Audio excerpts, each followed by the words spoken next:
Ladies and gentlemen, welcome back to Dr. Nick's Toy Time Machine. I'm your host, Dr. Nick. Alright, let's get the show started. What should we talk about today? As you can clearly see, I got my John Cena hat on, and I got my John Cena shirt. And at the start of the show, I played Cult of Personality. Let's talk about the CM Punk situation. I know everybody's buzzing about it, and I'm sure all of you are wondering the same thing. Is he coming back? I don't know. According to reports, he did sign some type of contractual deal with them for his merchandise. They re-added merchandise onto WWE Shop. Now, whether this contract is extending the contract that he had with the company, I don't really know. Is he going to be making an in-ring return anytime soon? I certainly hope so. Yes, he did walk out of the company. But at the same time, we also know another individual that did the exact same thing. Stone Cold Steve Austin did that as well. He walked out because he believed that the build-up with Brock Lesnar and himself, where he would lose the qualifying match for King of the Ring, made zero sense, which it did in my opinion. But we're not here to talk about Stone Cold Steve Austin. That's a whole nother podcast. But I will say this. I don't know. The whole situation details aren't exactly 100% about what exactly went down between negotiations with CM Punk and WWE. I don't know. But I do know this. There is hope that one day CM Punk will return. I really hope so. It's very soon. I'm looking forward to it. I've enjoyed the guy ever since I seen him back in Ring of Honor. And very talented athlete. Very charismatic. He never had a bad match. His feuds were great. I really enjoyed his feud with Jeff Hardy, his feud with John Cena, and it's kind of unfortunate, but I wish there would have been some type of program with Daniel Bryan. That would have been fantastic. Which brings me to the point of Daniel Bryan. Yes, yes, yes. Will we see him make a return soon? I don't know. The story goes so far that he may need to have a second surgery because apparently he's still having extreme pain in his shoulder and he's losing feeling and he's having numbness in his arm. Now, granted, he's been wrestling for a very long time. Granted, he's been in WWE since 2010. He wrestled on the indie scene for many years. So, a lot of his injuries are finally catching up to him, unfortunately. I feel bad for the guy. I really do. I really enjoyed all of his matches. And from what I could tell, he looks like a pretty cool guy. I feel bad for the fact that he has to take so much time off, but it's probably a good thing, too, to heal up and, feel better and spend time with his wife. Well, we have Survivor Series coming up soon. We are going to have Team Authority versus Team Cena. That'll be interesting. I definitely will be watching that on pay-per-view, and I'm looking forward to that a lot.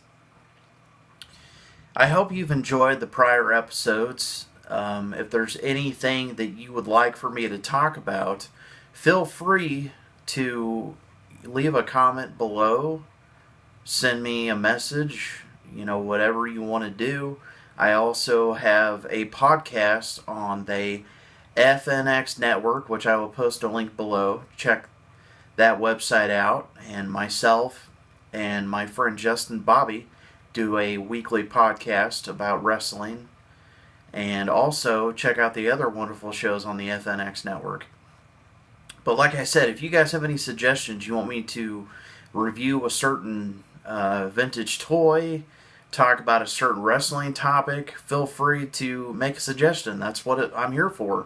I'm here for the wrestling fans. I'm here for, to have fun and to, just have a good time. And I want everybody to feel like they have a say in the show. I mean, yes, I am Dr. Nick and I'm the host of the show, but without you guys, there is no show. If no one watches the show, what's the point of me doing it? You know what I'm saying? It's kind of pointless if you ask me. But at the same time, I want to point out the fact that in wrestling fandom, you will always have people that will be negative. And a lot of people have touched upon that, and that's fine. If you want to hate on wrestling fans for liking a certain individual, you have all the power in the world to do that. But I'm here to have fun. I'm an avid wrestling collector. I have lots of collectibles around my man cave, as you can see in the background. If you can see out of the corner, I got my 1984 vintage TV and VCR for watching those wonderful Coliseum videos. Sorry about that. I had some chili for lunch. But, I mean, everybody knows wrestling fans, they burp and rip and, like to have a good time. But,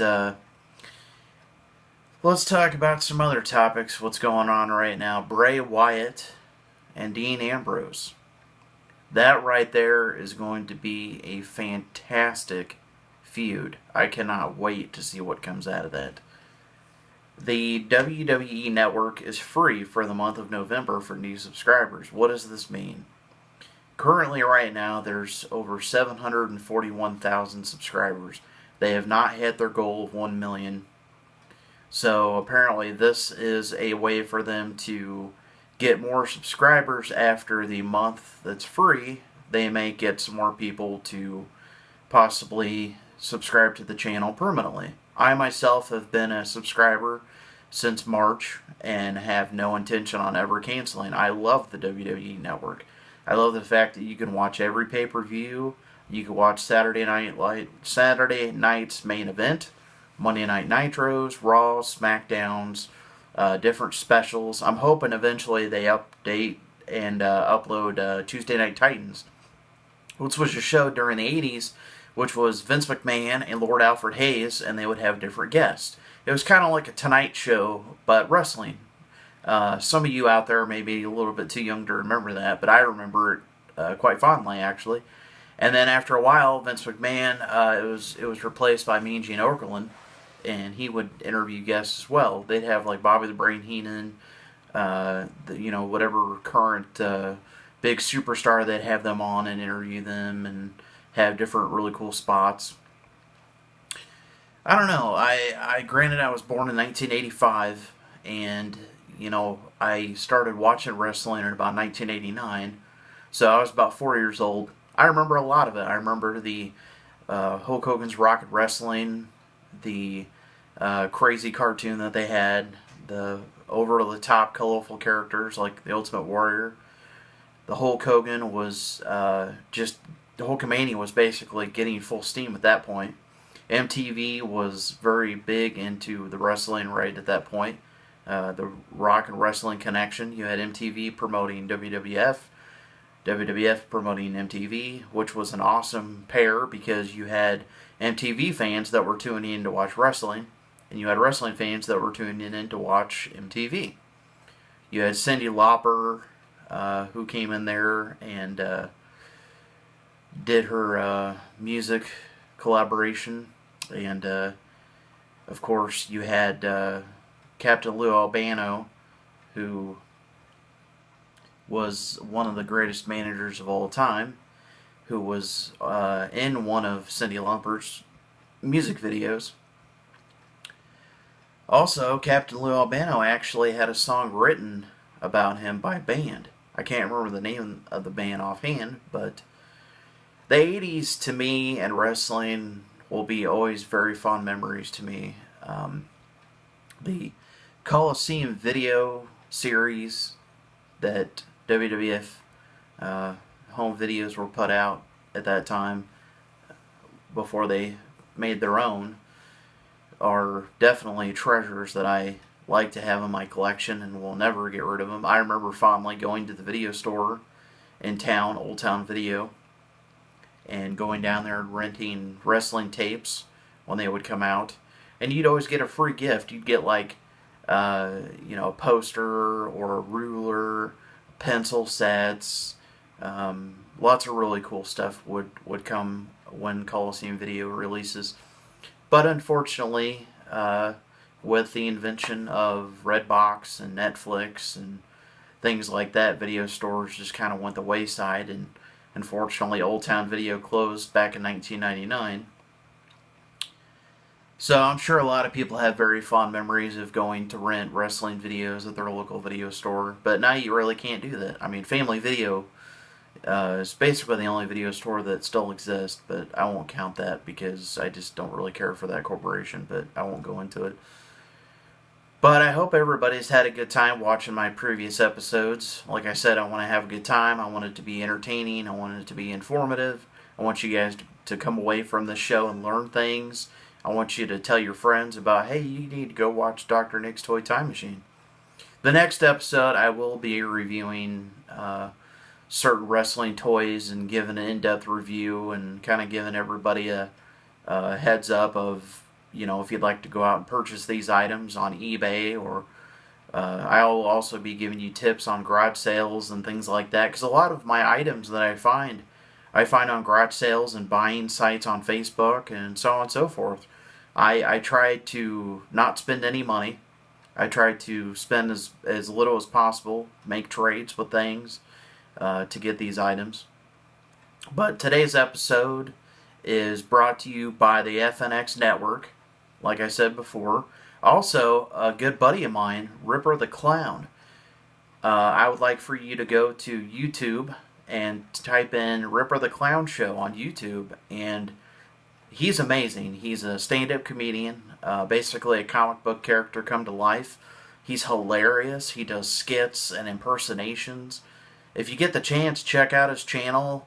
Send the guy, leave a comment below if you'd like his videos. He's a really good guy, and very soon I will be having Ripper the Clown on my show, hopefully very soon, and he will be talking about his new book, which I have read and am going to be making a detailed review on it on Amazon, which also go to Amazon and you could look up his different books as well. But that's all for us at Dr. Nick's Toy Time Machine, and I hope everybody had a good time.